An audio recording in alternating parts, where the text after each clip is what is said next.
this is a big statement to make. I know it's a big statement, but this is probably one of my absolute favorite quotes that Geshe-la writes. It's what I consider one of the most beautiful, everything he writes is amazing, but this is, I think, one of the top. So I'm reading it from How to Transform Your Life. We are all interconnected in a web of kindness from which it is impossible to separate ourselves. I'm going to reread that line. We are all interconnected in a web of kindness from which it is impossible to separate ourselves. Everything we have and everything we enjoy, including our own very life, is due to the kindness of others. In fact, every happiness there is in the world arises as a result of others' kindness. I just think that's so beautiful to think about how we're all interconnected. So if I go back to my driving example, right? How am I even driving? Like somebody taught me. And that took a lot of patience. What am I driving? I'm driving a car. Like, I don't know how to build a car. What's the car made of? All these parts. It's made of metal. I don't actually know how you make metal. Like, I don't know where that comes from. Somebody put it together. Somebody designed it. Let's go back. Somebody had the idea and then they designed it and they took a big risk to do that. And then they put it together.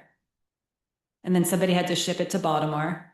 Somebody had to get it off the container ship. Somebody had to get it to the dealer. Somebody had to actually, do the loan and the paperwork and all that stuff. I mean, it's like a lot of steps. The road I'm on. I mean, I've lived in parts of the country where you don't have paved roads. It's not a lot of fun. I mean, it can be a lot of fun, but it's not fun if you're actually trying to like function, and they're not passable when the weather's really bad. Yeah. So who plows our streets? Who maintains them? Who designs traffic lights so we don't hit each other? Who shuts up the crossing guards so when our children need to walk home from school, they're safe? Like there's so many steps involved, right? And you can argue, well, they're not doing it out of kindness, they're doing it because it's their job. Well, there's a lot of jobs I wouldn't want to do. So I think it's a kindness that somebody's doing it. And regardless, their motivation isn't, from our point of view, motivation is intention is very important from our own personal point of view, right? Like we don't want to just like be performative in our kindness because then that's not really changing our viewpoint, right? It's not changing ourselves at our heart. It's not changing ourselves. It's not changing our heart.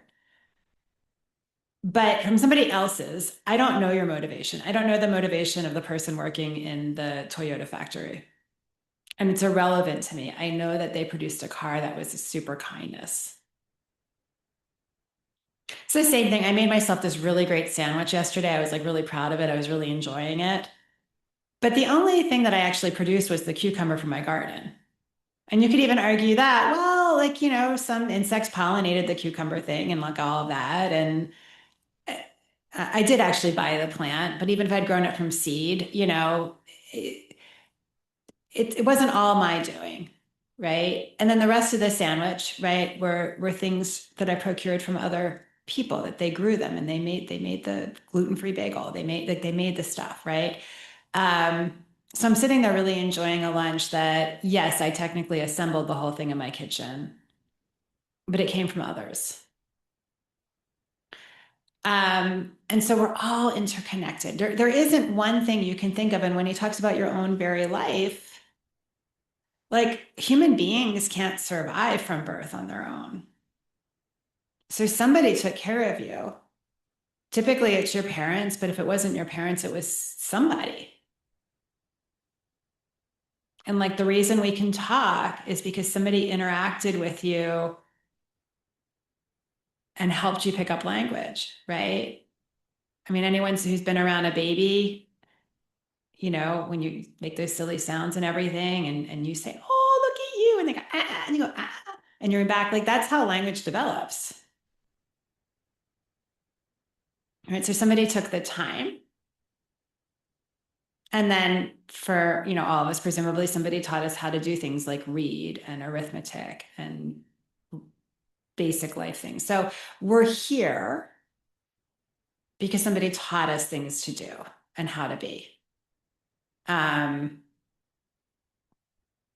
yeah, I mean, I honestly can't think of anything. Like nobody is an island. Like we just can't exist that way. And so it's not just in the human world. I listed a lot of human examples, but if we think about like why we have soil we can grow things in, there's so many worms and insects and different things that live in the soil that make it rich, right?